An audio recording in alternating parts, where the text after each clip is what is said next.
dalam judul latihan memilih dan memanfaatkan media, ada beberapa submateri yang dijelaskan. Yang pertama, kriteria pemilihan media pembelajaran. Yang kedua, prosedur pemilihan media pembelajaran. Dan yang ketiga, prinsip pemanfaatan media pembelajaran. Oke, masuk kita ke pembahasan yang pertama. Yang pertama, kriteria pemilihan media pembelajaran. Pemilihan media pembelajaran harus dilakukan dengan hati-hati berdasarkan kriteria tertentu untuk memastikan tujuan pembelajaran tercapai secara efektif dan efisien. Kesalahan dalam memilih media dapat menyebabkan proses pembelajaran menjadi tidak optimal. Adapun beberapa kriteria yang harus diperhatikan dalam pemilihan media pembelajaran.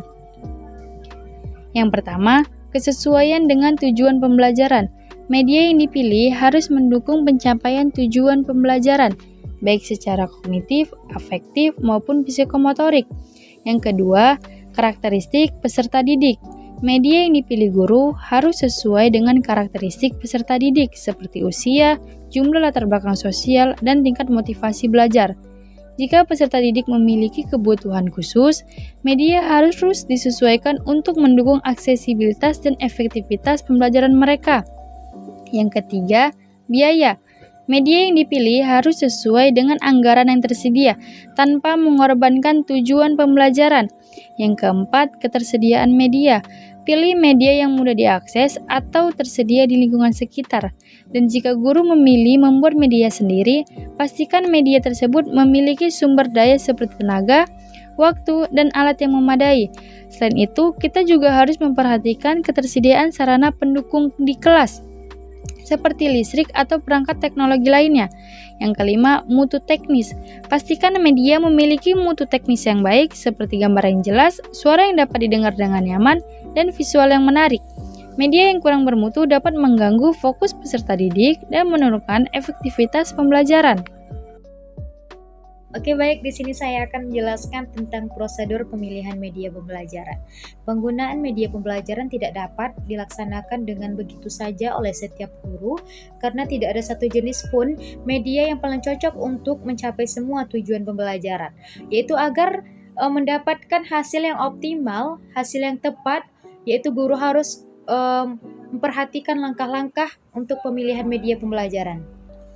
Ada langkah-langkah yang harus diperhatikan dalam pemilihan media pembelajaran, yaitu yang pertama, merumuskan tujuan pembelajaran, mengklasifikasi tujuan berdasarkan domain atau tipe belajar, memilih peristiwa-peristiwa pengajaran yang akan berlangsung, menentukan tipe perangsang untuk tiap peristiwa, mendaftar media yang dapat digunakan pada setiap peristiwa dan pengajaran, mempertimbangkan nilai kegunaan media yang dipakai, menentukan media yang terpilih akan digunakan, menuliskan rasional atau penalaran dalam memilih media tersebut, menuliskan tata cara pemakaiannya pada setiap peristiwa, dan menuliskan skrip pembicaraan dalam penggunaan media.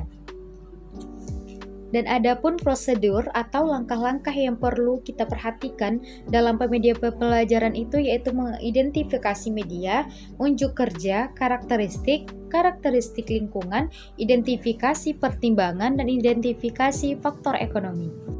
Prinsip pemanfaatan media pembelajaran. Prinsip pemanfaatan media pembelajaran merupakan salah satu aspek penting dalam teknologi pembelajaran. Pemanfaatan media melibatkan penggunaan sumber daya secara sistematis untuk mendukung proses pembelajar. Guru atau pembelajar bertanggung jawab untuk menyesuaikan media dengan karakteristik peserta didik, menyiapkan interaksi antara peserta didik dan media, memberikan bimbingan selama kegiatan pembelajaran, serta menilai hasil belajar yang dicapai.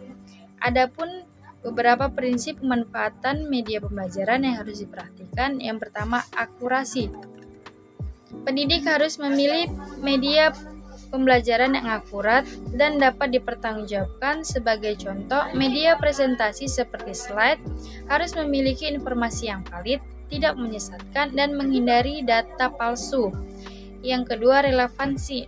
Media pembelajaran harus relevansi dengan materi yang diajarkan. Pendidik harus memilih media yang sesuai dengan audiens mereka. Sebagai contoh, penggunaan gambar untuk dalam pembelajaran matematika bagi siswa sekolah dasar mungkin lebih mudah dipahami daripada grafik atau tabel. Yang ketiga, penggunaan.